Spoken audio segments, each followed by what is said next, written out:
महादेव का वो पुत्र जो असुर कुल में पला बढ़ा। यह कथा शिव पुराण के युद्ध खंड में वर्णित है। एक बार कैलाश पर माता पार्वती ने खेल खेल में भगवान शिव की आंखें ढक दी। शिव के तीसरे नेत्र की अलौकिक ऊर्जा से पार्वती के हाथों में पसीना आया और उन्हीं पसीने की बूंदों से एक भयानक अंधे बालक का जन्म हुआ।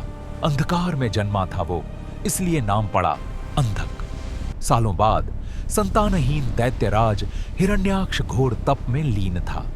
महादेव उसकी तपस्या से प्रसन्न होकर प्रकट हुए और अंधक को हिरण्याक्ष की गोद में दे दिया। असुरों के बीच पलकर अंधक ने शस्त्र विद्या सीखी, घुड़सवारी, तलवार, गदा, युद्ध नीति और धीरे धीरे एक भयानक योद्धा बन गया। पर अंधक जानता था देवताओं से लड़ने के लिए यह शक्ति काफी नहीं होती, इसलिए उसने ब्रह्मा जी की घोर तपस्या की।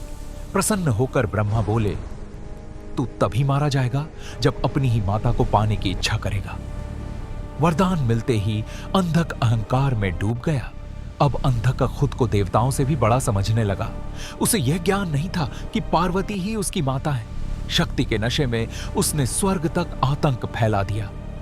अहंकार में अंधे अंधक ने कैलाश पर चढ़ाई कर दी। कैलाश द्वार पर नंदी भगवान खड़े थे। नंदी ने समझाया, अंधक लौट जाओ, ये पाप का मार्ग है। लेकिन अंधक नहीं रुका। अहंकार में उसने नंदी भगवान पर ही वार कर दिया। नंदी ने शूल से अंधक पर प्रहार किया, लेकिन समस्या ये थी, अंधक के रक्त की हर बूंद से नया अंधक जन्म लेने लगा। अंत में अंधक ने नंदी को मूर्छित कर दिया। अब उसकी दृष्टि माता पार्वती पर जा टिकी। वो उन्हें हरना चाहता था। अंधक पार्वती की ओर बढ़ा।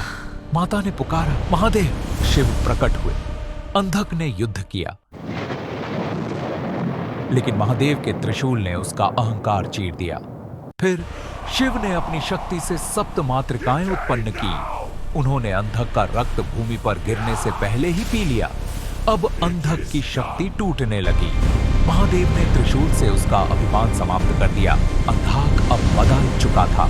उसे स्मरण हुआ, माता आप ही मेरी जननी है। उसने पार्वती से क्षमा मांगी और बोला, मैं अब को अपनी माता मानता हूँ। पार्वती ने उसको क्षमा किया। फिर महादेव ने अंधक को अपना गण बना लिया। हर हर महादेव।